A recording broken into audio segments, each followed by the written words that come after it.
Bom, acho que eu vou começar então, né, fazer uma breve apresentação. Então, boa noite a todos, né? Primeiramente, eu gostaria de agradecer o Eduardo, né, pela presença aqui no Connect, né, falando de uma área, né, muito importante na indústria, né, e acredito que vai crescer e vai ganhar, já é importante, mas vai ganhar uma importância ainda maior, né, nesses próximos anos, porque a tendência é aumentar a eficiência cada vez mais do processo produtivo, né, e para conseguir, né, diminuir o custo, né, e ter um lucro maior, né. Então, agradecer ele novamente, só fazer uma breve apresentação do currículo dele, né.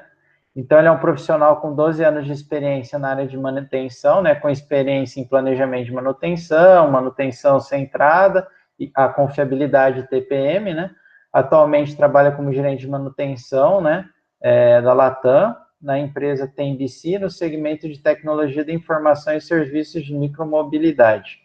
Né, conta com passagem por outras grandes empresas como a Bung, JBS, Grendene e Três Corações. Né? Ele é engenheiro de automação formado pela Unilins e tem MBA em gestão de projetos pela Universidade de São Paulo, né? Sendo instrutor TPM internacional pela IMC, né? Eu não sei se tá certinho aí, Eduardo. Ah, tá certinho, tá certinho. Bom, então a palestra é confiabilidade aplicada na manutenção. Então, fica à vontade, Eduardo. Peço aos alunos que quem tiver alguma dúvida ou quiser perguntar alguma coisa, deixa para o finalzinho da palestra, que eu acho que fica mais fácil, né? Mais organizado, tá? Isso, Então, obrigado, Eduardo. Fica à vontade. obrigado. Vou projetar minha tela aqui. Bom, boa noite a todos. Hoje nós vamos falar aí, vamos bater um papo aí de confiabilidade aplicada à manutenção, né? Onde eu vou discorrer conceito de manutenção, falar de confiabilidade, o que se aplica hoje. Claro que assim, é um tema complexo, né? Dá aí facilmente um semestre aí de aula, pelo menos, mas tentei trazer de uma maneira dinâmica, assim, alguns conceitos, o que são conceitos importantes que se utiliza realmente. E, bom, aí se surgir dúvida aí no final, nós falamos, né? A ideia é eu falar só um pouquinho sobre mim aqui, rapidinho, o Gabriel já me introduziu aí, mas, como eu disse, conceito de manutenção, alguns controles gerenciais aplicados à indústria, né, estrutura de manutenção, que não tem como não falar para falar de confiabilidade, algumas aplicações, conceitos e trazer alguma prática aqui de um pedaço do que se faz aí de confiabilidade, tá? Bom, então, Bom Filho é Casa Torna, né? Sou formado na Unilins com muito prazer, universidade ponta, muito reconhecida no mercado. Assim, acho que é uma coisa muito legal. Às vezes a pessoa não conhece como Unilins, mas conhece como Escola de Engenharia de Lins, enfim. Pô, muito, muito bacana. Tive prazer de trabalhar com os profissionais. Construí minha carreira em manutenção, né? 12 anos de experiência, né? Passei por algumas empresas grandes. Hoje eu sou gerente de manutenção da América Latina da empresa Tembici, que é um unicórnio aí de micromobilidade, né? Recentemente recebeu aí 500 milhões aí de aporte aí recentemente de alguns sócios. Uma oportunidade bem interessante de desenvolver processos de manutenção de uma maneira diferente. Trazer toda a minha bagagem de indústria aqui para vocês aqui para auxiliar, tá? Bom, primeiramente eu queria trazer os conceitos de manutenção, né? Eu não sabia exatamente qual que é a interface que vocês têm com manutenção, mas invariavelmente quem faz engenharia assim tem a oportunidade de uma das portas dentro do meio industrial é começar na manutenção, tá? Foi onde eu comecei, não me vejo hoje assim separado dessa área, gosto muito, acho que invariavelmente a gente passa tem a oportunidade de passar por outras localidades, mas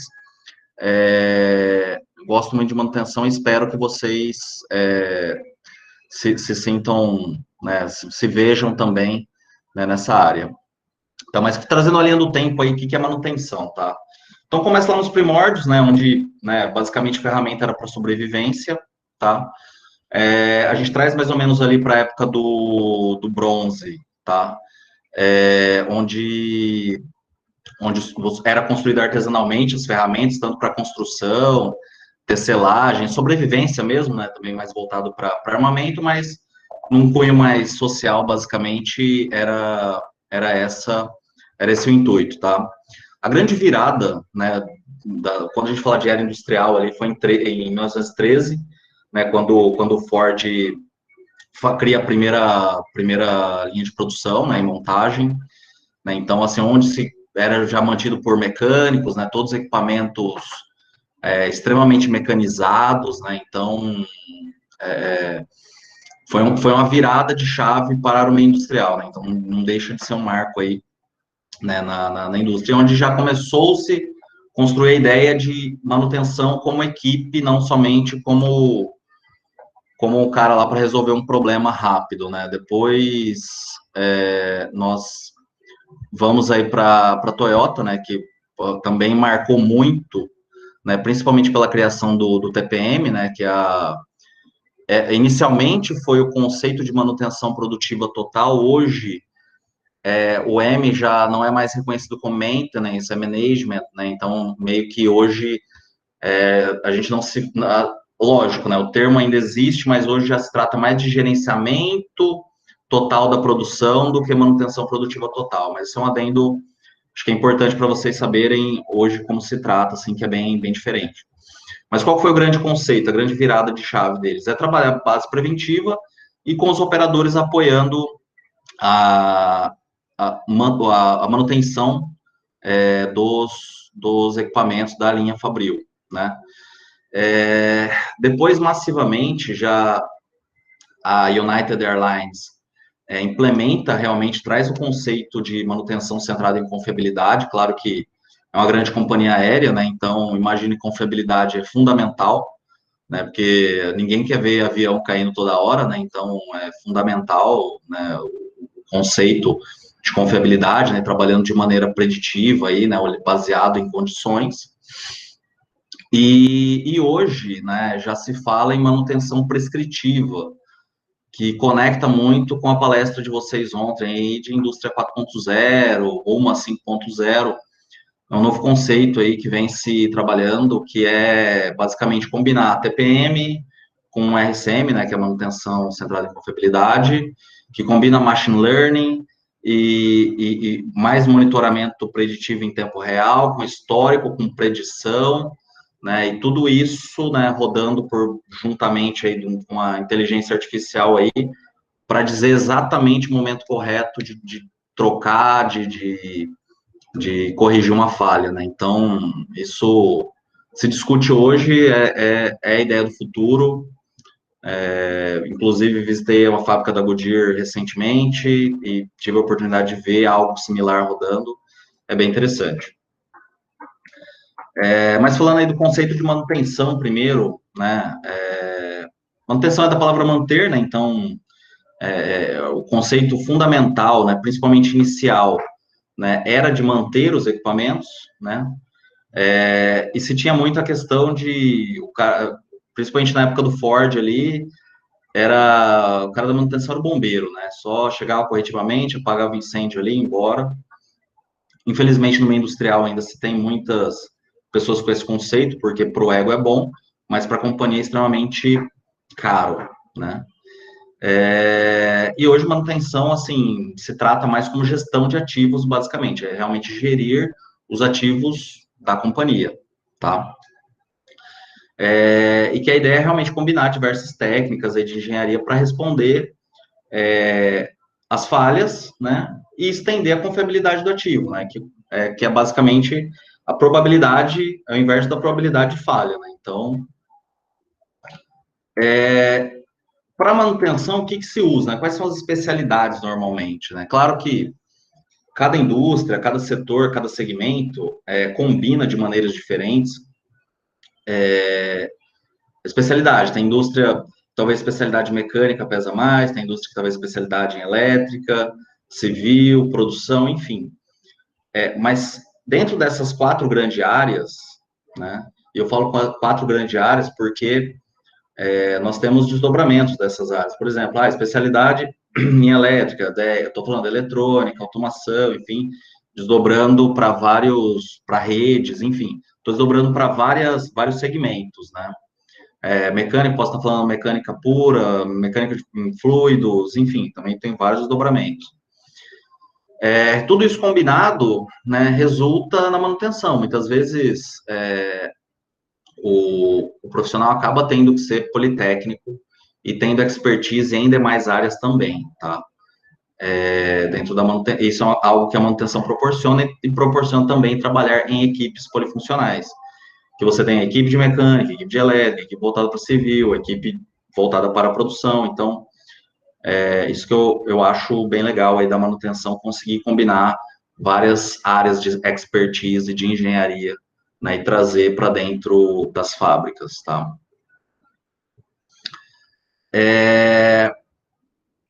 Vou falar agora um pouco de controles, tá? Para falar assim, por que a confiabilidade é importante, tá? Hoje, assim, um indicador, né, que é um controle gerencial, né, ou KPI, enfim, como, né, dependendo da literatura, vocês podem ter várias interpretações aí, é o OAE, tá? Eu vou falar dele um pouquinho no próximo slide, que ele tem um conceito um pouquinho complicadinho que talvez seja mais fácil exemplificar no próximo slide, mas outro controle gerencial fundamental, custos totais de manutenção, que normalmente é o top 3 das empresas, se não é o primeiro custo, a primeira despesa, na verdade, né, se não é a primeira despesa das fábricas, normalmente circula entre as top 3, tá? Lógico que aqui estou falando de despesa, estou tirando questões de matéria-prima, por exemplo, né, que já é um outro tipo de despesa, né, não é uma despesa indireta. Custo de produção por peça, fundamental também, toda empresa olha, assim, custo em qualquer empresa, tudo é circundado por custo, tá? Então, assim, se vocês olharem aqui, dos 4 tópicos, 3 estão escritos custos, e né, que é o OAE, que é eficiência, que eu vou mostrar na frente, mas também está ligado a custo indiretamente, tá? E custo de reprocesso, perda de produto, também que pode ser impactado por manutenção ou um equipamento não confiável, tá? Ah, tá, mas o que isso tem a ver, o que isso tem a ver com a produção, né? O que isso tem a ver? Tem a ver com o OAE, que é um indicador, assim, que normalmente é o primeiro, né, o top da lista, né, das indústrias, que é a eficiência total da produção. Então, basicamente, é o quê? Tá? Eu tenho o tempo total do equipamento, então a empresa comprou o equipamento, né? Então, o equipamento está disponível 24 horas por dia, 7 dias por semana, né? Trabalhando ou não, ele está disponível, tá adquirido, né? Não está trabalhando sobre leasing ou nada do tipo. Então, normalmente, eu tenho 24 horas, 7 dias por semana, né? Dentro dele, eu tenho tempo programado para produzir, certo? Sei lá, se a empresa trabalha 5 dias na semana, 24 horas, vai ser 5 vezes 24 horas é o tempo que eu tenho programado para produzir. Eu quero produzir dentro desse período. O restante é tempo não programado. Ok, beleza. A partir dessa premissa, toda empresa ela estipula um nível de produção. Sei lá, se ela produz calçados, eu produzo 10 mil pares por hora, ela vai fazer meio que uma conta linear da expectativa de produção. Dentro disso, eu posso ter produtos bons, né, que eu vou ter produtos bons, invariavelmente, mas eu tenho 3 pilares que afetam a minha produtividade, que eu tenho as perdas de função por qualidade, posso ter rejeito na partida do equipamento, posso ter rejeito de produção, e são impactos que podem e normalmente têm impacto devido à manutenção. Posso ter perda de performance, perda de função por performance, trabalhar com velocidade reduzida, talvez um equipamento, por algum motivo, não consiga trabalhar em velocidade máxima, possa ter um rolamento danificado, enfim, algo do tipo, que possa ocasionar essa velocidade reduzida no equipamento. Posso ter evento de pequenas paradas, microparadas ininterruptas também pelo equipamento, enfim, alguma variação, variações sazonais de energia, manutenção também pode estar ligado aqui. A quebra efetivamente da máquina, que afeta totalmente a disponibilidade, e essa disponibilidade a gente vai falar lá na frente, que é realmente quando a máquina quebra. Posso ter ociosidade, aí já não é tão ligado à manutenção, setup, que pode ser troca de ferramentas, enfim, pode ter a manutenção dentro ou não. Mas, o que eu quero dizer, que a eficiência global tem muito, vocês podem ver que nos 3 pilares que eu apresento, que é a qualidade, performance e disponibilidade, pode afetar a minha produção, e quanto mais eu reduzo esse tempo programado para produzir, menos eu produzo, né? Ou seja, eu tenho as mesmas pessoas, eu tenho aquele custo fixo, tem as mesmas pessoas que a empresa paga para trabalhar e tudo mais, e só que eu tenho menos quantidade de produtos, ou seja, o meu custo por produto aumenta demais, e ainda eu tenho o custo das quebras dos equipamentos, que acaba impactando. Então, por isso que manutenção normalmente é uma área chave, uma área que detém muitos custos, porque tudo isso impacta para as companhias, né? E quanto maior a companhia, né, e quanto mais ela depender de equipamentos, quanto mais a companhia depende de equipamentos, mais a manutenção tem um fator relevante, tá? Então, e justamente por essa questão. Diferente, por exemplo, usamos de uma manufatura, né, que não é tão sequencial, não depende tanto de equipamento, é mais mão de obra. Então, os impactos são diferentes.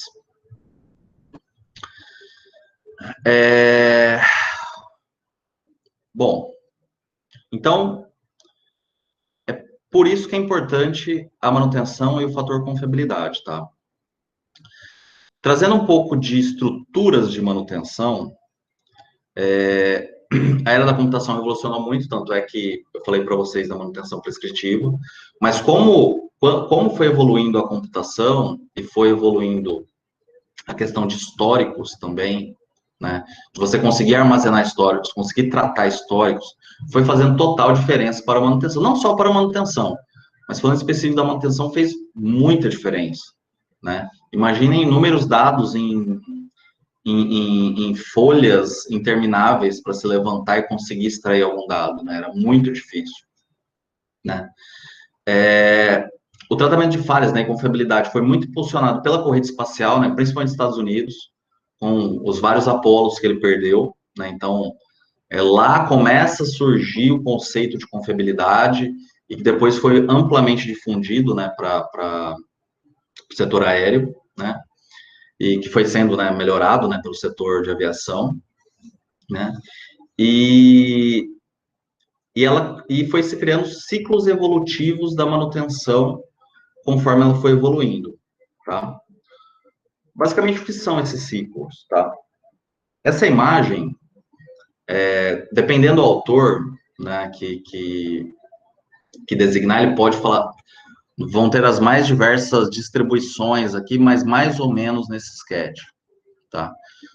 Que é o quê? Basicamente, inicialmente é a rotina do dia a dia, né? Então, é um sistema que você armazena as tarefas padrão, prioriza, faz algumas inspeções, planeja, tem informatização e planejamento da operacionalização, principalmente no que condiz histórico, certo? Nada disso da base da pirâmide, nem a gente chegar na gestão de ativos, nada disso é confiável, ou boa parte disso não é confiável, se não tem uma base boa, principalmente voltada para históricos, certo?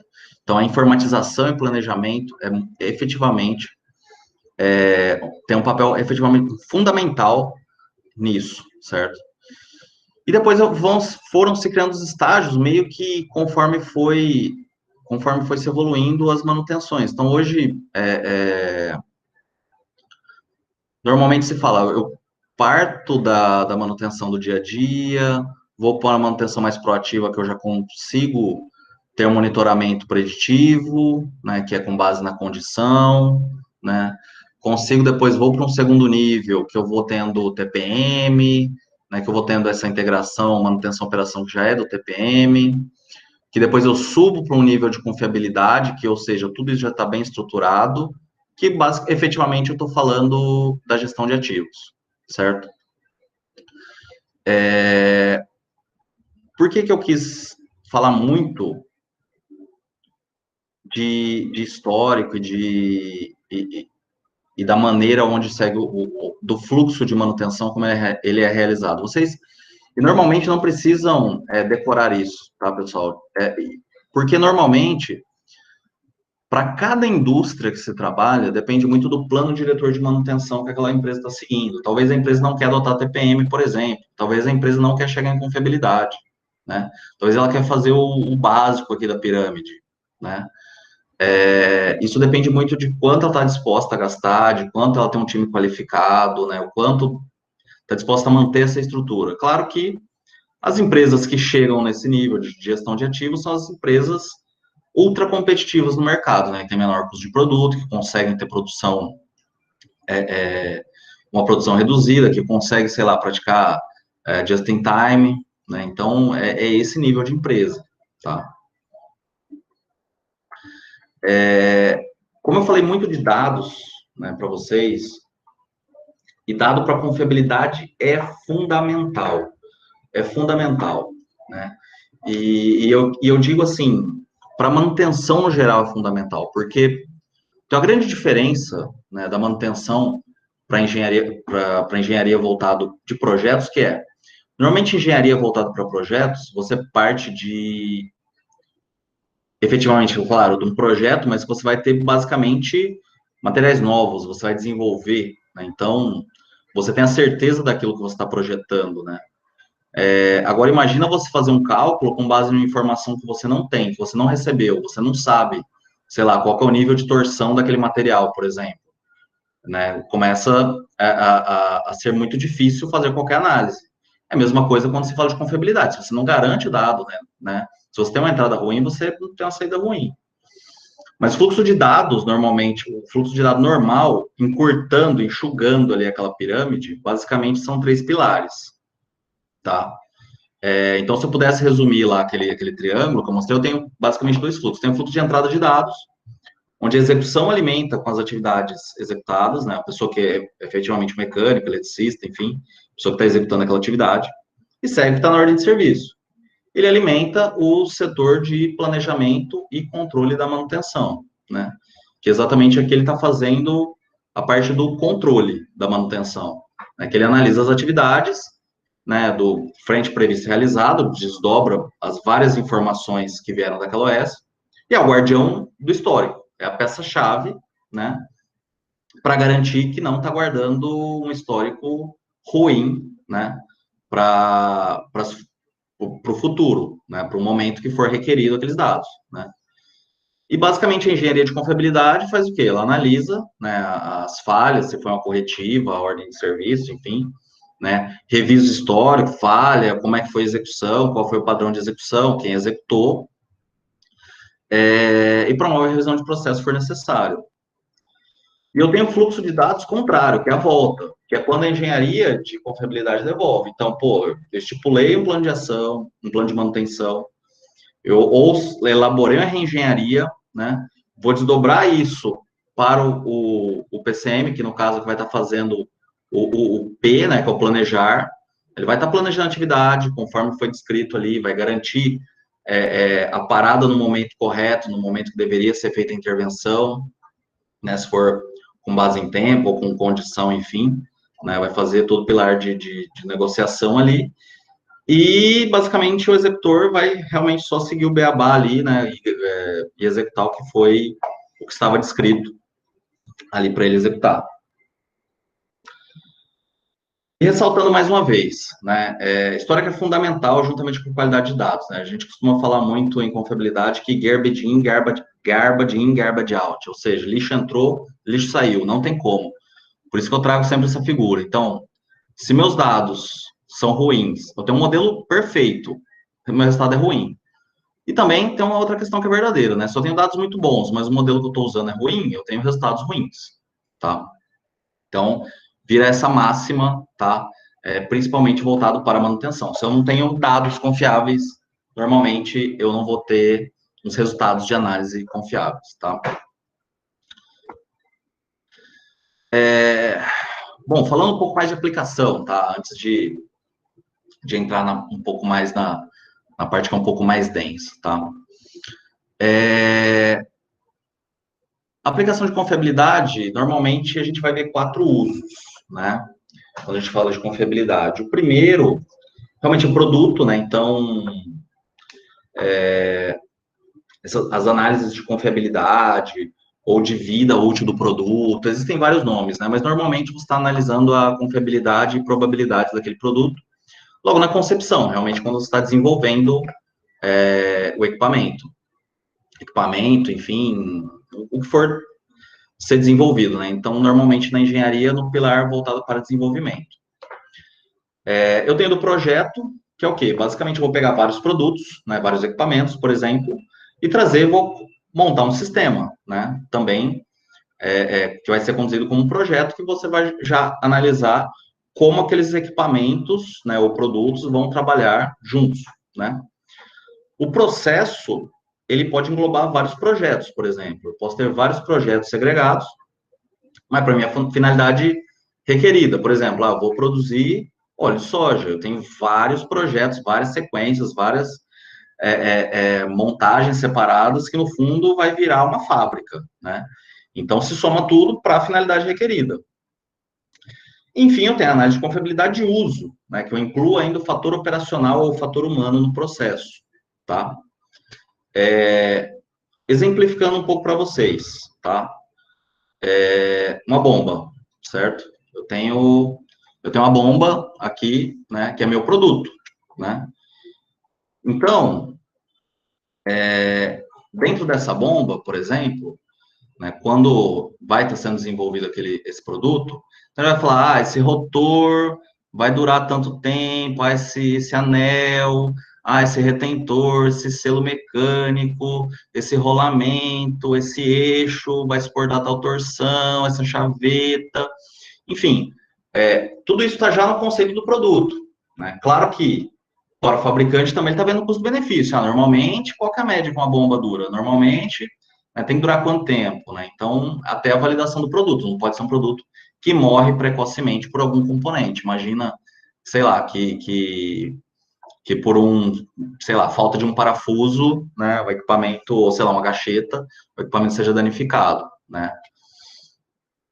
Aí, quando a gente já falou de projeto, é realmente entender como aquele produto vai funcionar.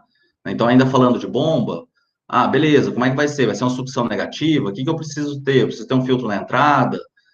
Legal. Eu tenho que ter uma redução excêntrica, uma concêntrica também, não posso esquecer, né? Tem que ter um desnível, uma queda aqui e tal, uma trava aqui embaixo também, uma válvula de retenção aqui embaixo também, tal, não sei o quê. Vou trabalhar com a bomba de sucção positiva. O que eu preciso, né? E tudo isso é ligado a projeto, principalmente para quem é da mecânica, tá? Bomba, assim, é um negócio, e indústria, assim, normalmente tem muito, principalmente bombeamento de líquido. Outra questão ligada a projeto, por exemplo, né? Até trazendo a questão que eu falei lá de civil, né? Como é que tá a base, né? Como é que tá a fixação, né? Como é que tá a fundação, né? Como é que estão os calços, como é que tá as porcas, trava do motor, né? E lembrando, né, tipo, a gente estava falando talvez do produto do cara, da empresa, era bomba, né? Você vai ter um motor associado já, que já é outro equipamento trabalhando junto. Ainda falando, tem que ter o controle de acoplamento do motor na bomba. Como é que vai ser a instalação? Ele tem que fazer a checagem na instalação, controle radial, axial, nivelamento da base, tudo isso está ligado ao projeto. Para efetivamente, né, quando a gente já fala de processo, já está sendo a visualização do todo, Né? Então, basicamente, seria analisar a confiabilidade do processo como um todo. Né? E, efetivamente, o uso, né? Que realmente é quando a gente tem o controle, tem o fator humano aí do controle no caso aqui, do exemplo aqui das bombas, né? O sistema de bombeamento, né? Então, toda essa cascata, toda essa cascata de confiabilidade pode ser trabalhada. Então, só que para cada nível de trabalho exige um tipo de análise mais complexo ou menos complexa. Se eu avalio só um item, um sistema, se eu analiso um sistema, é mais complexo, né? Se eu analiso só um item, é mais simples, né? Então, tudo isso determina como vai ser minha análise, tá? Já entrando aqui no conceito de confiabilidade, já é um pouco mais denso, tá? Mas tem alguns conceitos que são obrigatórios aqui para a gente falar de confiabilidade, tá? Primeiro, os primeiros, né? É o MTBF e o MTTR, que basicamente são irmãos, né? Que é o quê? O tempo médio. O MTBF é tempo médio entre falha, o MTTF é o tempo médio para falhar. Qual que é a diferença entre os dois? MTBF, a gente está falando de itens reparáveis. Exemplo, a bomba. A bomba, ela tem um MTBF, né? Que pode falhar vários itens dentro dela. Quando eu falo de MTTF, quer dizer, por exemplo, o rolamento da bomba. Né? Um item que ele não é reparável, você não repara um rolamento, você troca por outro equipamento. Como se mede isso? Né? Para o MTBF, a somatória de tempo, né, a janela de tempo que você quer analisar pela quantidade de falhas que ocorreram no período. Tá? Por isso, né, que qualidade de dados é extremamente importante. Percebam que, dependendo da janela de tempo, como que você tem a confiabilidade da somatória do tempo analisado e a do tempo disponível, né?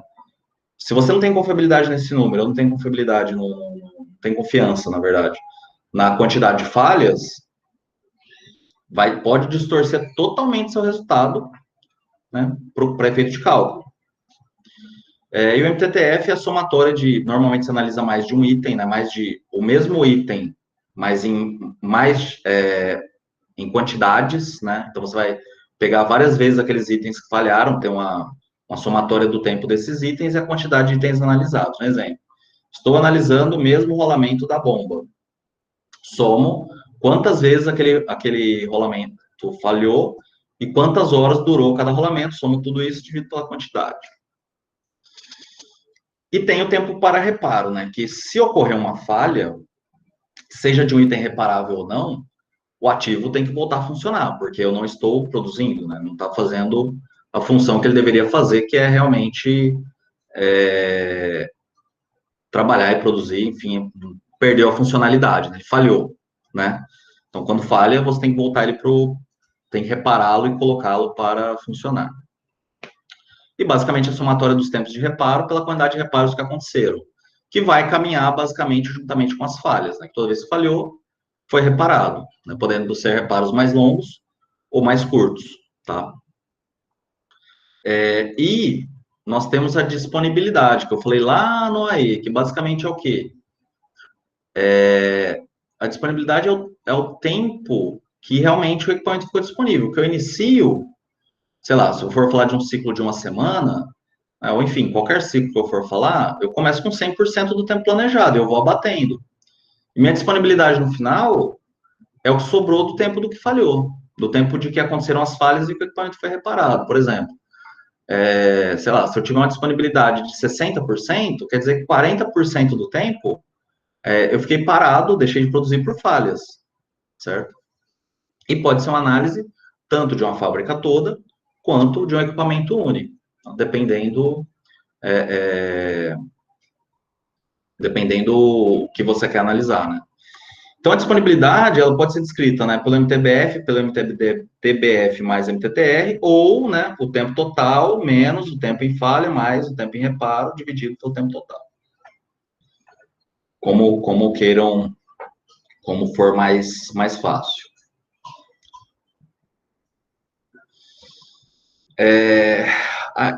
Ainda um pouco antes de entrar no quesito de confiabilidade em si, tá? Eu gostaria de falar da distribuição, tá? Distribuição de confiabilidade basicamente tem 4, sendo que 2 são as mais utilizadas e uma é muito utilizada. Então, a distribuição exponencial é a mais utilizada, invariavelmente. Muitas vezes errado, tá? Porque ela tem uma simplicidade matemática, vai ser a que eu vou demonstrar aqui, mas tem que se ater a alguns detalhes. Então, por exemplo, quando você calcula uma distribuição exponencial para confiabilidade, você está assumindo que o seu risco é constante, nem sempre isso é verdade, né? Inclusive, a distribuição vai depender de cada caso que você quer analisar, tá? Para a manutenção, por que o seu uso começou a ser muito inadequado? Porque, normalmente, você já anda no processo de estabilidade e risco. Então, normalmente se normaliza isso, se adota que o risco é constante, mas nem sempre isso é uma verdade, pode distorcer os resultados.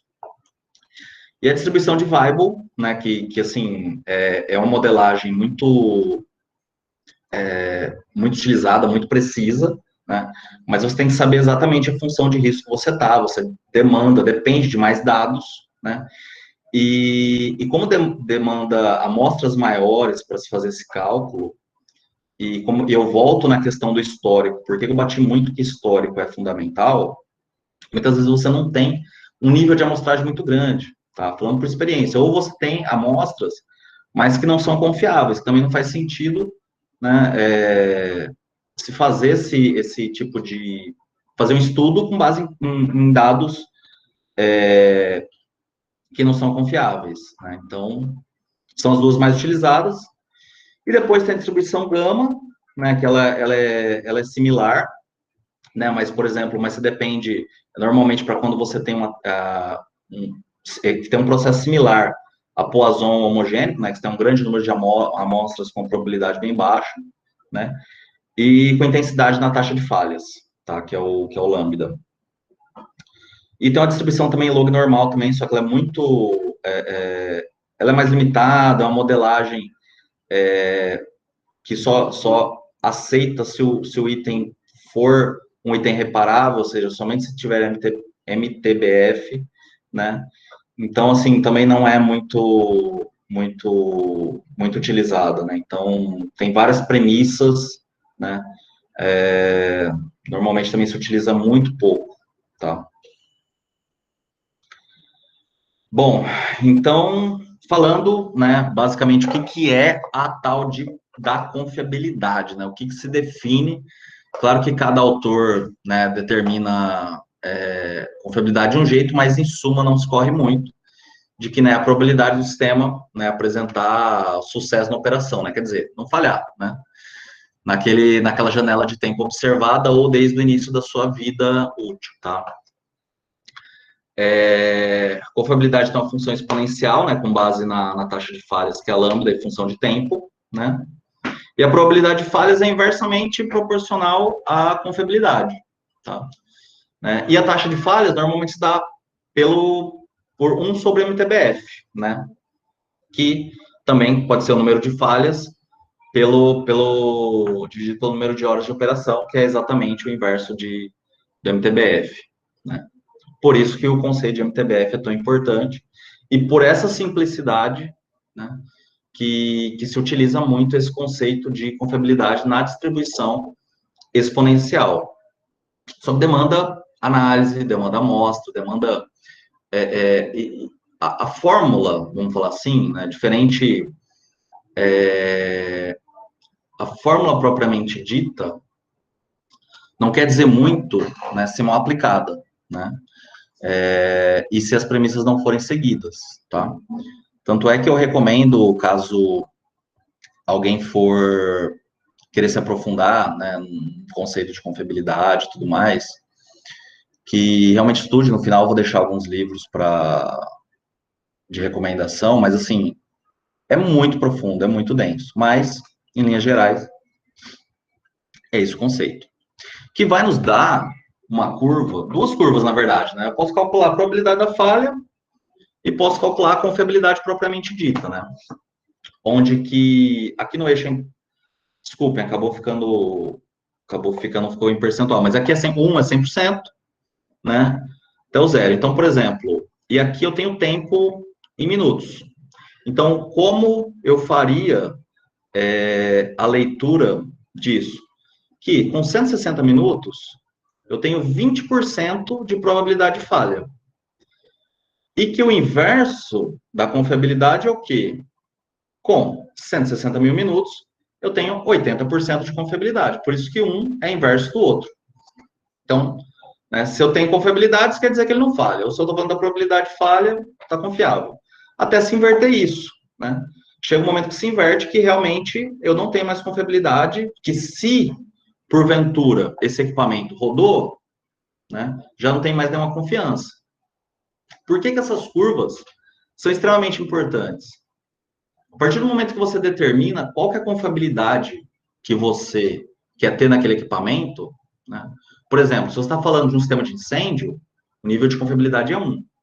Se você está falando, sei lá, de um equipamento que tem 2 equipamentos reservas, por exemplo, é totalmente diferente. Então, os níveis de confiabilidade são totalmente diferentes para cada tipo de sistema. Se a gente for falar de um trem de pouso de um avião, é outra confiabilidade. Então, tudo isso é fundamental, né, para se determinar o modelo e quanto de empenho, de custo que você quer aplicar naquele sistema ou equipamento. Tá? E ainda falando de conceito, né, de confiabilidade, a gente tem a função do risco, né, que para o caso do exponencial ele é constante, mas basicamente eu tenho 3 funções de risco, né, e que basicamente o que é o risco, né? É quanto que eu tenho associado de risco naquele tempo da vida útil do equipamento, né? Que eu posso ter a função de risco crescente, posso ter decrescente e posso ter constante, né?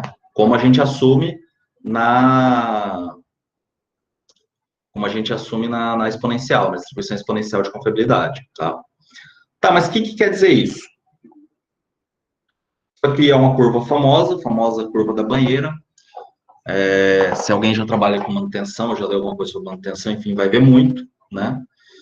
Que é o quê? É basicamente a função de risco pela função do tempo. Vocês vão ver outras coisas associadas aqui, tal como... Não sei, eu já vi outras coisas, mas aqui é a função de risco. Alguns, não autores, né? Mas às vezes você vai olhar alguns blogs, enfim, pessoas aí que falam de manutenção e não tem tanto conhecimento, mas aqui é a função de risco pelo tempo, tá? Então, o que quer dizer isso? Quando eu falo que eu tenho uma função de risco decrescente, estou trabalhando normalmente aqui no pós-startup do equipamento, que ele pode ter uma mortalidade infantil, o nome não é muito bonito, mas então é uma mortalidade precoce, na verdade. Ele pode morrer precocemente. Quando a gente fala do exponencial, da distribuição exponencial, a gente está basicamente trabalhando na linha de vida útil. Ou seja, que ele já está esse equipamento, ele já está num nível de maturidade, está trabalhando, já passou a fase do startup, está trabalhando normalmente ali, plenamente pela sua vida, tá? E, num dado momento, eu vou ter o envelhecimento desse ativo, né, que eu começo a ter uma curva crescente, aí que eu já estou sinalizando que eu tenho envelhecimento dele, que é um equipamento que está em risco.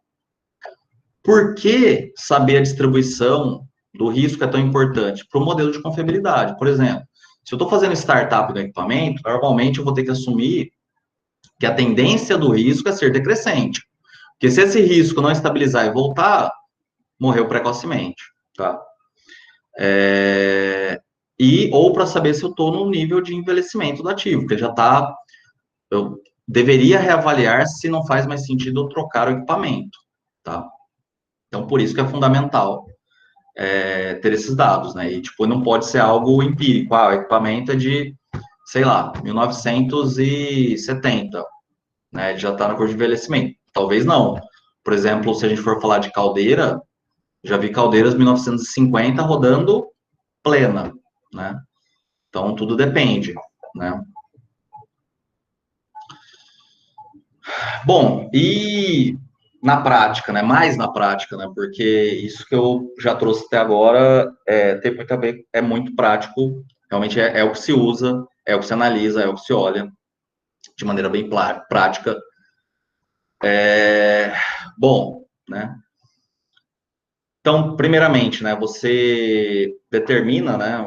Na verdade, eu coloquei calcula, mas determina a probabilidade de falha do equipamento do sistema que você quer trabalhar, né, com base na aplicação dele, na função dele no sistema, enfim, sei lá, for um equipamento médico, por exemplo, sei lá, um respirador, que tanto se falou ultimamente. O de confiabilidade tem que ser altíssimo, né, para a quantidade de tempo associado de uso dele, né. Então, e a janela de tempo também é fundamental que se olhe, que normalmente, né, se olha para uma janela de 4.000 ou 8.000 horas, né, para indústrias de baixo risco, indústria alimentícia e tal, que aí a gente vai estar falando de 6 meses a um ano, né, para 8.000 horas, que normalmente se trabalha até pelo emprego de capital para se garantir esse nível de confiabilidade.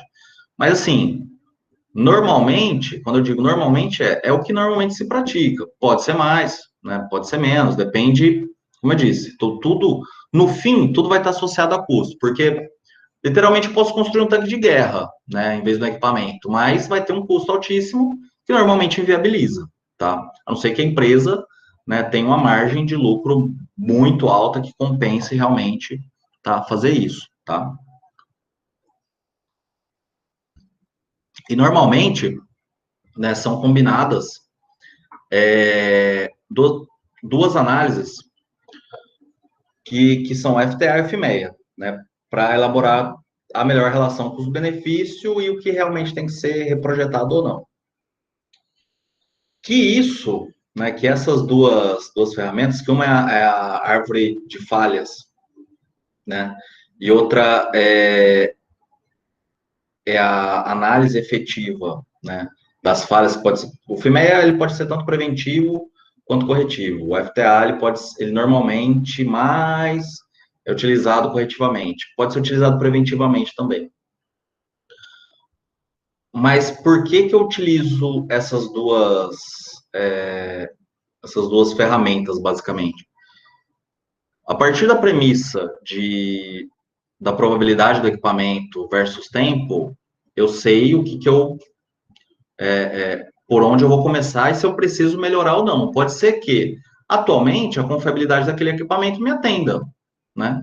Se eu for fazer essas duas análises, vai ser mais preventiva do que por outro motivo. Mas, normalmente, o que se faz eu olho a probabilidade e analiso a janela de tempo, se faz sentido ou não. Se está atendendo, normalmente não se faz nada, se analisa outro equipamento e mantém como está, a não ser que essa confiabilidade comece a ter uma tendência de cair, ou se você note que a empresa tem uma estratégia, sei lá, vou precisar demandar mais dos equipamentos, vou trabalhar mais horas, né, seguidas, ou preciso de uma confiabilidade mais alta, enfim. Isso tudo depende da premissa que vai ser adotada no momento, tá? Então, o que é o FIMEA? Né? Com o FIMEA, eu analiso normalmente, né, todo tipo de falha que é conhecido ou que pode ser conhecido. Né? E ele pode ser utilizado tanto para projetos, né, quanto para manutenção já em uso, para processos, né? Então, tem uma gama ampla de aplicações, né? Então, mas normalmente o fator fundamental é identificar ações que possam eliminar e reduzir a chance de ocorrência de falha, né? Então, é você, de maneira preventiva, tentar identificar o que pode acontecer e já ter um processo estabelecido para isso, né? Criando estudos, né, como referencial aí para isso. Um exemplo de FIMEA, basicamente é isso, né? Então, normalmente eu tenho equipamento aqui na primeira coluna aqui, né? Aqui é um sistema elétrico aqui de um veículo, né? Então, qual que é o item, a função? É um chicote alternador. Qual que é o potencial de falha? O circuito ser interrompido. Qual que é o efeito que vai acontecer? O sistema de iluminação não opera. Se essa é a severidade, qual a severidade? Numa escala de 0 a 10, sendo que 10 é máximo. Então, é 8, é quase, né, é severo, né? Qual que é a causa? Pode ser rompimento de fios durante a montagem, por exemplo, que a gente está falando de projeto, né? Um projeto, tá. Qual que é a ocorrência? Volto na questão do histórico que eu disse para vocês. Ocorrência mediana, ocorrência 5. Eu consigo fazer algum controle? Eu consigo treinar as pessoas. Eu consigo detectar isso? Posso fazer um teste de funcionalidade. A detecção é fácil ou difícil? É relativamente fácil. Ok. Qual que é o resultado? Esse 120 é 3 vezes 5 vezes 8. Tá? Então, multiplica, eu tenho um número aqui para me balizar. Eu tenho alguma ação que eu posso fazer? Ampliar o uso de tubos corrugados para a produção dos cantos metálicos. Opa! Então, eu já tenho uma ação aqui que possivelmente já vai mitigar esse risco, talvez com custo relativamente baixo, né? Frente a um problema. E, normalmente, o que se olha mais são os números mais altos aqui, né? Então, por exemplo, o 224, né? Até o 240 aqui, né? Na verdade, os dois, vai. Então, qual que é o problema, né? Levar energia do motor de partida para o alternador e caixa de fusíveis. O que pode ser? Qual que é a falha potencial? Circuito desconectado. Qual é o efeito? O sistema de iluminação não opera. Eu posso ter duas causas. Falha de uso da torre de segurança e oxidação dos terminais. Qual que é a ocorrência? Ambos mesma severidade. Qual que é a ocorrência? A oxidação de terminais tem mais. Qual o controle de prevenção? Pode desenvolver outros fornecedores, né? Fazer uma reengenharia do produto. Tem controle de detecção? Não, né? Você colocou, por isso está 7 aqui. Então eu tenho 224, eu preciso ter uma ação invariavelmente, né? Que é proteger o dispositivo, né? De proteger os terminais de umidade e pó, né? Enfim, FIMEA basicamente é isso, são listas e listas extensas, né? Realmente de um trabalho de engenharia, de olhar o potencial da falha, olhar qual pode ser o efeito, olhar qual pode ser a causa, se tem prevenção, se tem detecção e quais as ações vão ser tomadas. Tudo isso para desdobrar no aumento de confiabilidade, tá? E normalmente se trabalha com os potenciais de risco mais altos, que normalmente são os de alto impacto, né? E aí, às vezes, se tem baixo custo, tá? E o FTA? O que é o FTA? Ela parte do evento, né, que é o topo, né, que é o que aconteceu que não era para ter acontecido, né, ou uma falha, enfim, por isso que eu disse que normalmente ele é mais corretivo, né, ou se pega o efeito, né, o efeito do que pode acontecer, por exemplo, o sistema de iluminação não opera e se desdobra, né, então, normalmente, isso você vai fazendo esse jogo de combinações. Normalmente, para cada combinação, você pode atribuir um potencial de falha se você já tem histórico, né? E fazer estudo disso aí em relação à perda de função do equipamento, né? Então, e priorizar determinadas ações, né? E o FTA significa análise da árvore de falhas, tá? Que basicamente né, trazendo um exemplo de falha no sistema de fornecimento de água, que para esse modelo tinha 2% de probabilidade de falhas em um ano, né? É um jogo de combinações com portas E e O, né? Que se faz a combinação, qual que, se eu combinar tudo isso, no pior caso, né? O que aconteceria? Eu teria 2% de chance desse sistema falhar, que talvez era admissível para esse sistema. Que onde eu olhar, falei o sistema de fornecimento de água, né? O que pode acontecer? Falha no tanque de estocagem ou falha no bombeamento, né? Para acontecer falha no tanque de estocagem, que é uma probabilidade bem baixa, né? É 0,1%, né? O que pode acontecer? Tanque 1 estar inativo e tanque 2 estar inativo e tanque 3 estar inativo. Falha no bombeamento, que tem uma probabilidade maior, já de 2%. Né? O que eu posso ter? Falha na turbina, né, no rotor ali, ou falha no sistema elétrico. O que pode acontecer com o sistema elétrico? Eu desdobro. Falha na bomba. faz um gerador, enfim, uma sequência de combinações que desdobra na confiabilidade daquele sistema, no caso, né, onde com a combinação de circuitos em paralelo, em série, se determina o resultado, né? E isso e a combinação dessas duas ferramentas, tanto do FIMEA quanto do FTA, que faz se levar à confiabilidade, né? Então, aquela função de confiabilidade lá atrás, que eu mostrei para vocês, no fundo, desdobra aqui, que eu vou trazer para a árvore de falhas e vou saber. Eu posso até fazer simulações. Falar, não, eu vou admitir que isso vai falhar, isso vai falhar, isso vai falhar, o que eu vou ter, né? Claro que quanto maior a complexidade de um sistema, para fazer na mão é muito mais difícil. É possível, mas muito mais difícil, né? Mas tem uma função fundamental que você pode analisar qualquer sistema, confiabilidade, você pode fazer basicamente de tudo, desde que você tenha um histórico bom, um processo bom, né, de armazenamento histórico, mão de obra, né, que execute conforme histórico, e a qualidade também da análise, né, de engenharia, né, que demanda, como vocês viram, são vários elementos que têm que ser analisados, então demanda expertise de várias áreas, seja mecânica, seja elétrica, seja civil, né, assim, seja de produção e processos. Então, tem uma gama bem ampla aí, e é um tema muito complexo, né? E, basicamente, era isso que eu tinha para trazer para vocês. Deixo a indicação de alguns livros, tá? Que são referência para quem quiser estudar, né? Então, principalmente esse, Confiabilidade e Manutenção Industrial, livro muito completo, denso.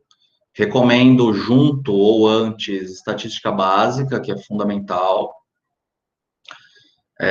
Manutenção Centrada e Confiabilidade também é um livro muito bom, assim, só que eu recomendo ter uma boa base do que é confiabilidade antes, e Engenharia de Manutenção também, que traz diversos conceitos aí para tanto de confiabilidade quanto de multifuncionalidade, tá? Então, acho que era isso. Espero ter conseguido passar para vocês aí com clareza aí o que é confiabilidade, como se aplica, como se comporta na indústria aí. Estou aberto às dúvidas. Bom, pessoal, quem tiver dúvida agora, fica à vontade para perguntar, pode falar aí ou usar o chat, não tem problema.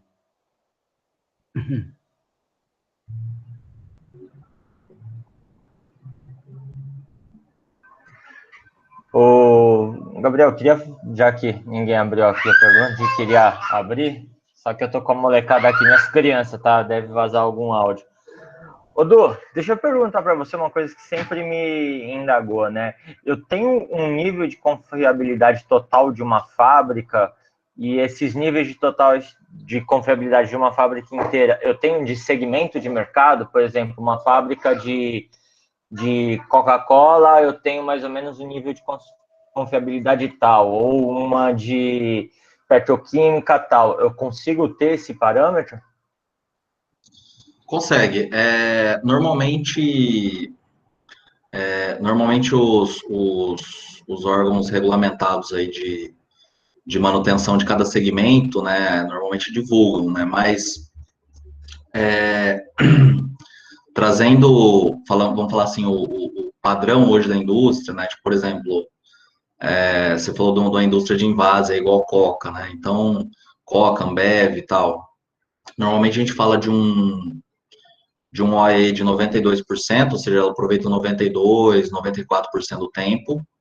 Normalmente a confiabilidade da planta, ela trabalha em torno de, se eu não me engano, o último número que eu tinha visto de plantas de invase, ele tinha uma probabilidade de 8% de 80%, tinha uma confiabilidade de 80% para 2.000 horas. É relativamente, tipo, é estável, né?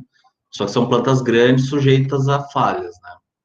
Então, mas para a indústria alimentícia, né?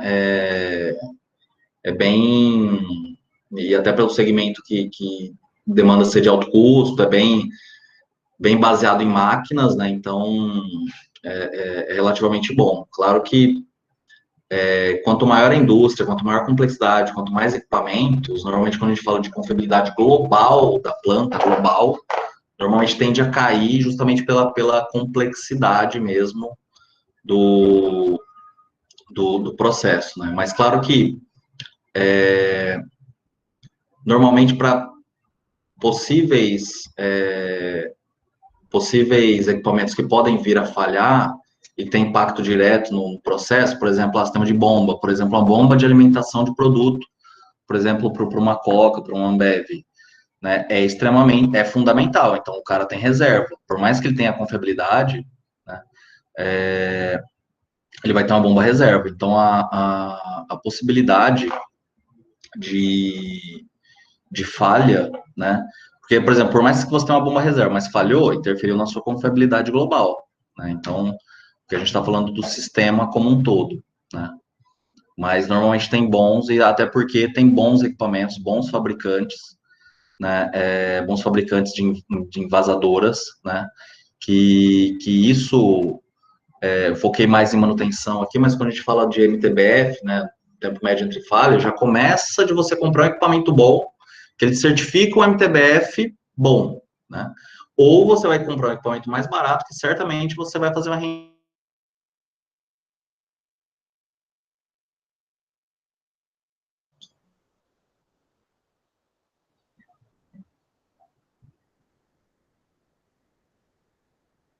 Eduardo, tá me ouvindo aí? Aqui para mim também travou. Aqui deu uma travada.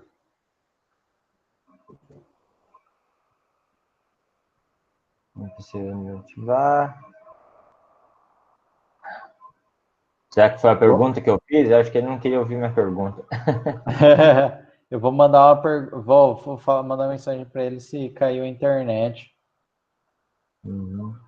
O pessoal já tem aí mais alguma pergunta dos alunos?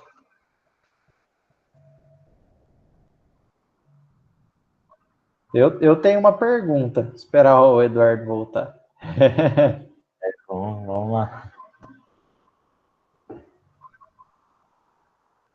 Deixa eu ver se...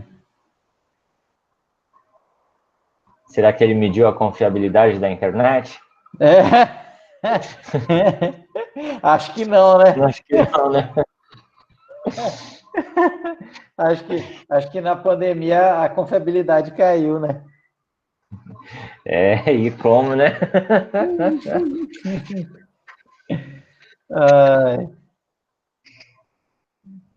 Acho que ele até saiu da reunião.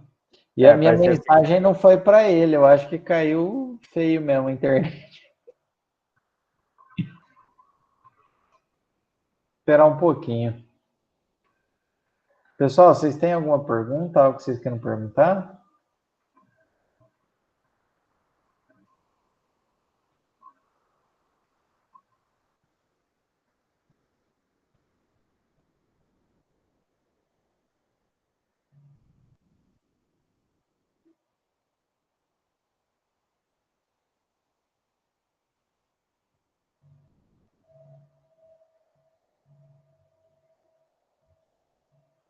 Acho que agora foi aqui a mensagem, acho que daqui a pouco ele está de volta.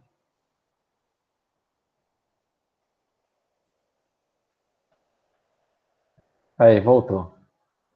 Acabou caindo aqui, mas agora vamos.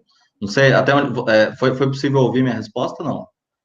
O finalzinho que acho que cortou, né, Ruas? Pelo menos para mim. Sim, mas foi bem a conclusão. Acho que já dá para puxar a próxima pergunta já. Tá. Eduardo, minha dúvida é assim, eu fico, não sei, que eu não tenho muito contato, não tive muito contato com essa área, eu tenho uma dúvida. De empresa para empresa, muda muito a análise de confiabilidade, pelo menos das que você trabalhou?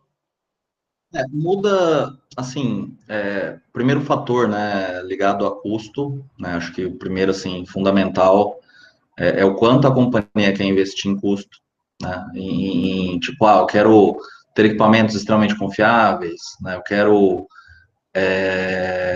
eu quero comprar equipamentos, né, que já tenham uma confiabilidade boa, eu quero comprar peças que tenham uma boa confiabilidade. Então, claro que normalmente essa decisão não é só da empresa, né? Então, por exemplo, isso normalmente já vem da diretriz da manutenção, do gestor da manutenção, né? Mas, claro que sempre ponderado por custo, pela expertise, pelo que a alta direção também avalia ser importante. Entendi. Obrigado, Eduardo. E outra pergunta que eu tenho é, se eu fosse, por exemplo, um estudante de engenharia, tá me ouvindo aí, Eduardo? Oi, tô ouvindo, caiu. Tá também instável aqui, pelo jeito. Tranquilo.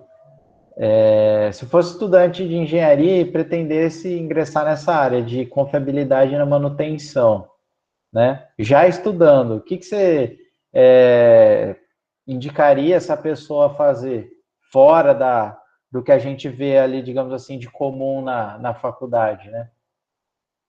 Então, acho que, assim, estudar estatística, né, mais profundamente, né, então, estatística é um pilar, é uma base fundamental. Acho que, pô, tem bons livros, né, no Brasil, assim, tem algumas referências aí, como o Faveiro aí, né, no mundo acadêmico, né. Estudaria planejamento de manutenção, que é a base, né, que é o PCM, né, e eu acho que, no mais, é entender, por exemplo, o que se amplia no nicho de indústria que se quer trabalhar, né? Então, por exemplo, que tipo de equipamento, igual, por exemplo, bomba. Cara, bomba tem, assim, normalmente, muitas indústrias. Então, até por isso que normalmente eu uso como exemplo ali a bomba, porque é fácil. Igual, por exemplo, quem está estudando, quem está fazendo engenharia mecânica, pô, se esforça um pouquinho para entender um pouco de elétrica, não estou falando para ser expert em elétrica, né, mas entenda outras áreas da engenharia também, né, como funciona, ou quais são as bases, né. Então, acho que seriam esses os caminhos aí que eu diria. Conheça outras áreas de expertise, estude loucamente estatística, né, que serve também para outras finalidades também, né, e entenda um pouco mais de planejamento de manutenção, as estratégias de manutenção, né, seriam basicamente essas aí. Tranquilo. Obrigado, Eduardo. Eduardo, boa noite. Tem uma pergunta também. Diga. Eduardo, você acredita que hoje, através da tecnologia e com o IoT, a manutenção, o setor de PCM em si, ainda assim depende muito do operador ou o próprio equipamento já pode hoje passar as informações para o próprio setor de gerenciamento de ativos? Então, eu acho que depende muito o segmento, Fernando. Eu, por exemplo, como eu disse, né, tipo, eu pude visitar a Goodyear. O centro integrado deles é gigantesco de captação de informação, de sensores e tal. Então tem aquela precisão, né, grande nos dados, né? Agora, o quanto para aquela empresa faz sentido gastar, né, para isso, né? Acho que é a primeira pergunta, porque hoje ainda não é barato. Entendo que em algum momento será barato, tomara, espero muito.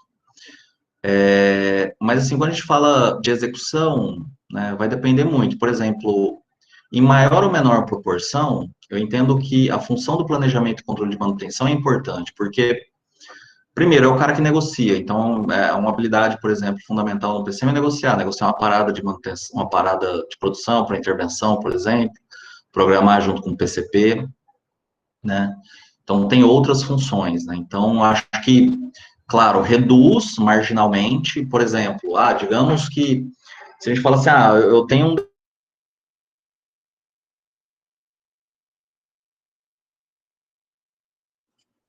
Eita, eu acho que caiu de novo. Acho que caiu, né? Acho que a internet está oscilando muito. Acho que é a internet dele. Ele tá em Minas, né, agora? Não sei qual cidade que é. Acho que é... Ah, voltou. Oh, voltou. Ô, Ô, a minha internet não estável, eu vou fechar minha câmera aqui, tá? ô, Du, você chegou a calcular a confiabilidade da internet aí ou não? Cara, tô numa briga louca aqui com esses caras, viu? Mas vai dar certo, vai dar Só para certo. perguntar, você tá em Minas agora, né? Tô no Rio de Janeiro. Rio de Janeiro? Tá, beleza. Pode completar, então, a resposta do Fernando? Tá. Bom, então, voltando. Normalmente, né, se o PCM, né, basicamente ali, a única função que ele faz por exemplo, digitar a ordem de serviço, né, certamente esse cara vai perder o emprego dele, né, porque cada vez mais se automatiza, né, então eu acho que depende muito o que cada empresa vem realizando e vem trabalhando o seu PCM. Mas eu vejo que possivelmente teremos alguma redução, né? Teremos alguma redução, mas não vejo assim que seja uma função que vai acabar terminando aí na indústria, tá? Então, mais uma Certo. redução, acredito que sim. Mas então, de certa forma, sim, talvez então quem vai ser o responsável mais importante ali vai ser assim a função em si de tomar atitudes em si, né?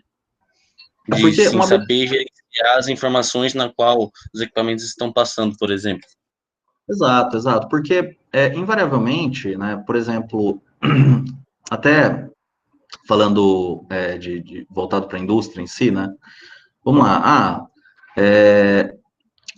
Normalmente, um exemplo, de que adianta eu ter um IoT top e tal, mas eu estou com um sensor mal posicionado, por exemplo, né, que ele vai me dar informações totalmente distorcidas, né, é um fator relevante, né, que depende da intervenção humana, né? Mas a função PCM em si, né? Eu vejo isso, é porque hoje, falando de mercado, existe uma certa, falar assim, uma certa distorção, né, do que é um PCM e o que é um digitador, né? Existem companhias e companhias. Tem companhia que basicamente fala que é um PCM, mas tem um cara que digita a ordem de serviço. Tem companhia que tem realmente um PCM, que é o cara que analisa o que foi executado, planeja, programa, entende, né, pega a percepção da operação, enfim. Certo. Isso é algo que eu vejo assim que é muito difícil para se substituir, né? E você, com a experiência que você tem,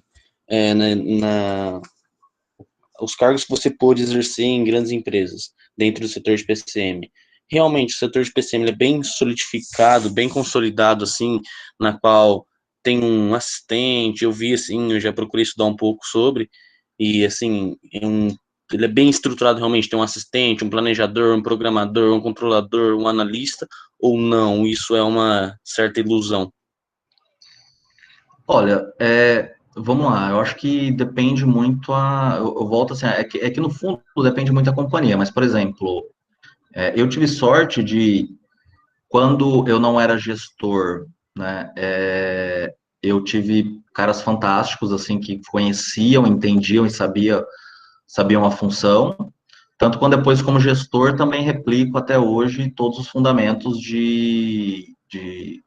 né, de ter uma estrutura, né, tanto de PCM quanto de engenharia de manutenção / confiabilidade, tá? Mas, assim, existem, sei lá, não vou nem citar as que eu trabalhei, mas empresas que eu conheço, por exemplo, Votorantim, o setor de PCM é extremamente estruturado, né? Pude conhecer na uma concorrente um pouco menor, por exemplo, da Votorantim, que é a Cimentos Apodi, era realmente caras lá digitando a ordem lá, e sabe Deus o que estava escrito, era só para constar ali que tinha um registro de manutenção, né? Então, tem muito, depende, acho que eu diria que 50% é a gestão de manutenção, né, o gestor, o gerente da manutenção, o diretor de manutenção, enfim, o que tiver, e os outros 50% eu acho que é o quanto isso está solidificado na companhia, o quanto ela entende, tá? Que, por exemplo, vou falar um exemplo, sei lá, de manufatura, tá?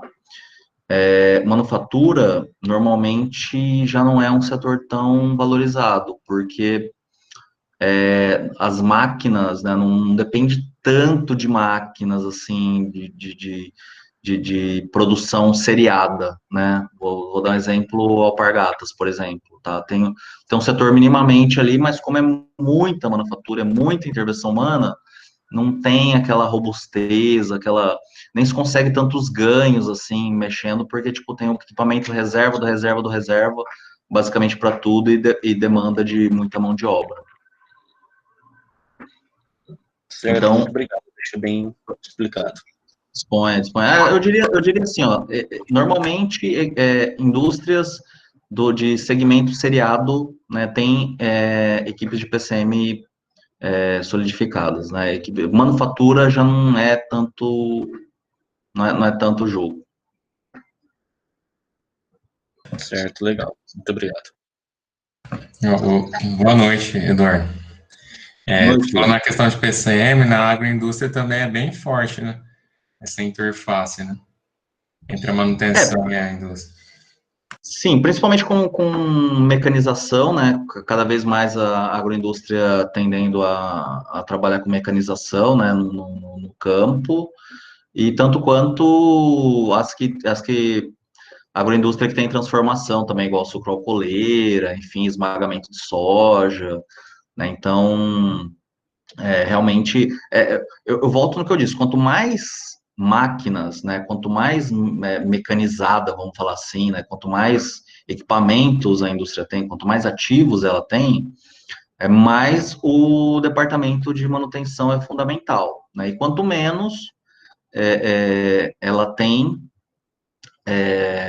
menos, assim, tipo, ela vai investir na área de manutenção, assim, para ter uma estrutura robusta para isso, tá? Porque talvez não tem nem tanto impacto no negócio, tá? Por exemplo, eu vou dar um exemplo, sei lá, falar assim, acho que a mais top do Brasil hoje em confiabilidade é a Vale, né? Segmento totalmente, além de ser extremamente rentável, né? Eles têm equipamentos, né, sei lá, de muitos e muitos milhões cada equipamento. Então, invariavelmente, tem que ter um setor de PCM robusto.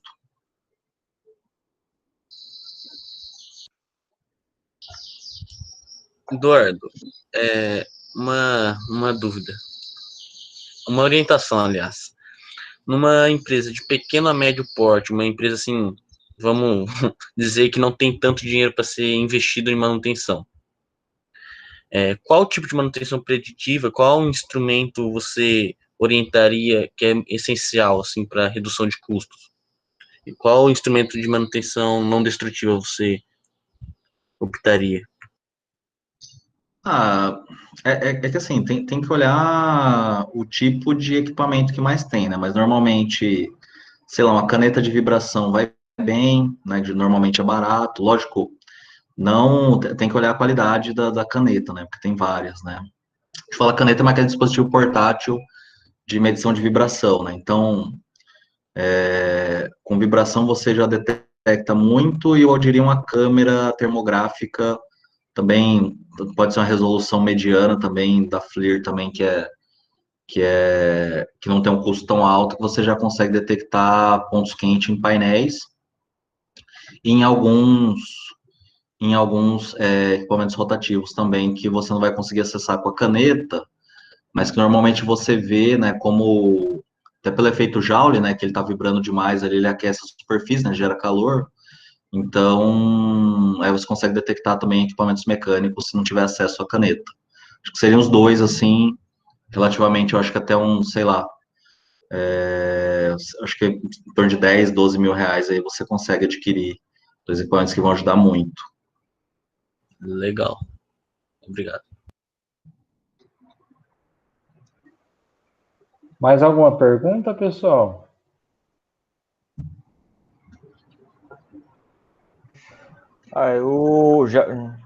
Vamos ver só se tem mais alguém.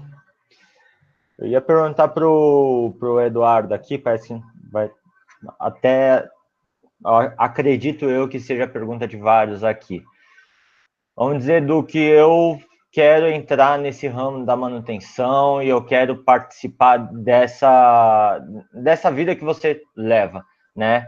Se você pudesse falar para o pessoal hoje, o que você faria, né? E quais os principais pontos para se estudar, né? E como ele tem que buscar para conseguir um posicionamento desse como engenheiro? Então, eu acho que é mirar, né? Indústrias, principalmente não sendo manufatura, né? Acho que começar com estágio para quem consegue, assim, acho que é muito bom, acho que faz toda a diferença, né? Eu já trabalhava, mas me joguei no estágio na época em manutenção, quando eu comecei, que acho que fez toda a diferença para mim.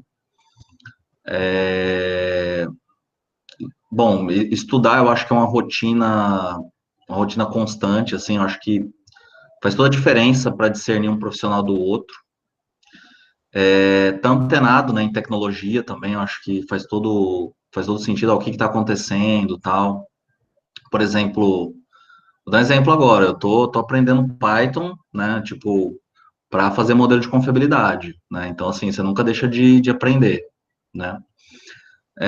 E acho que o resto foi até o que eu tinha colocado pro Gabriel, tipo, acho que é estudar estatística, né, tipo, isso voltado para confiabilidade, né, então estudar estatística, estudar temas relacionados à confiabilidade, acho que antes o primeiro passo é realmente o que muitos perguntaram aqui, é entender o que é o PCM, né, o Planejamento e Controle de Manutenção, e basicamente entender, né, acho que às vezes muitos, né, tentam galgar uma gestão, né, mas eu acredito muito naquela questão da carreira, né, você se vê como especialista ou como gestor, porque gestor você precisa ter habilidades técnicas, mas também habilidade de gestão, né, ou você quer ser especialista, né, pô, eu quero, sei lá, ser cada vez mais especialista naquilo, né, então se aprofundar, estudar muito.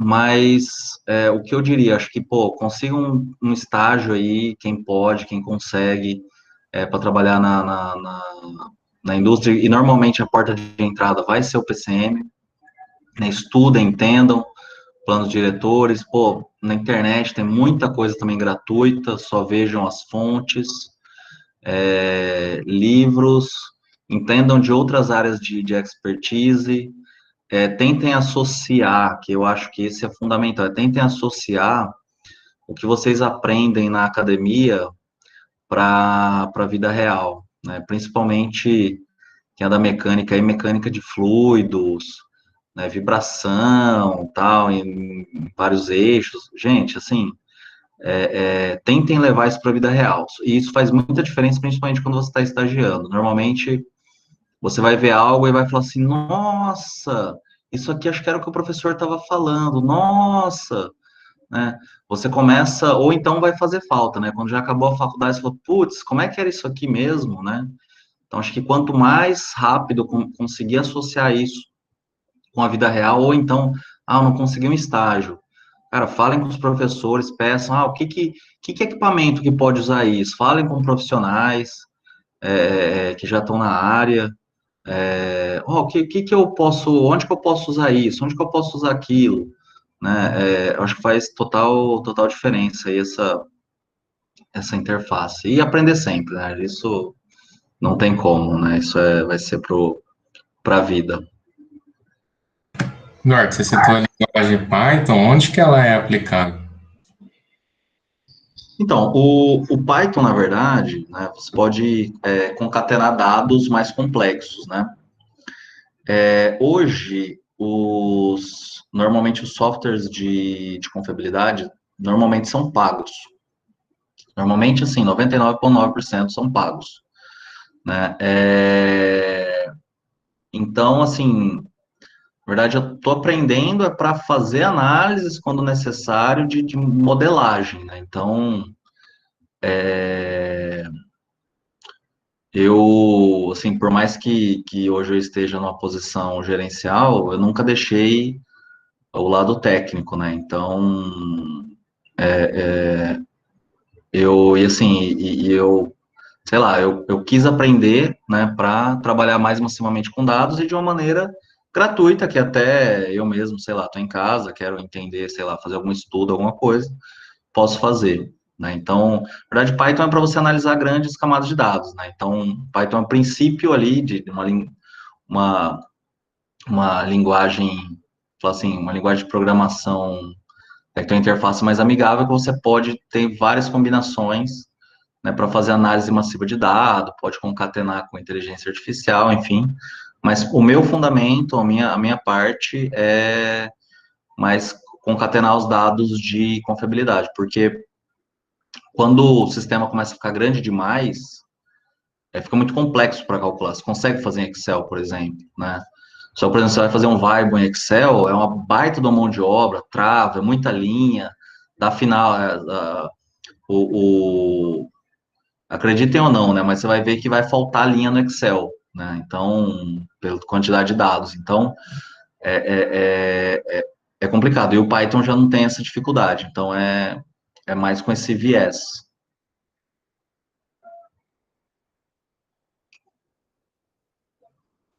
Mas, normalmente, daí só respondendo a sua pergunta, normalmente as empresas que aderem ao processo de confiabilidade, normalmente compram softwares específicos para facilitar na hora de analisar os dados. Usa muito o SAP, né? Também, né? O SAP, na verdade, ele é um ERP, né? Que você, sei lá, você pode, sei lá, lançar lá as ordens de serviço, tal, tudo mais. Tem uma plataforma ali dentro, né? O módulo PM, né? Que é o de manutenção. Mas, assim, para confiabilidade é mais fraco, né? Então, normalmente você descarrega aquela base que você tem no SAP e trabalha ela por fora, né? Usa como um banco de dados, vai.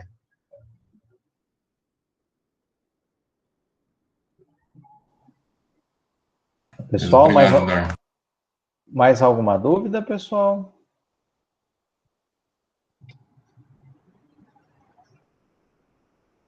Bom, pessoal, então só para um aviso rápido, antes que eu esqueça, eu coloquei ali no chat o link para garantir a presença, tá, pessoal? Não sei se todo mundo viu.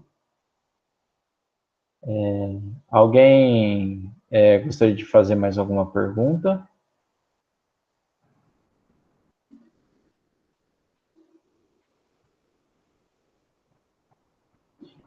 Bom, então eu gostaria de agradecer muito, Eduardo. Acho que todos nós aprendemos bastante hoje sobre manutenção, né? Sobre TPM, FENEA, né? Entre outros parâmetros e a importância disso nas indústrias, né?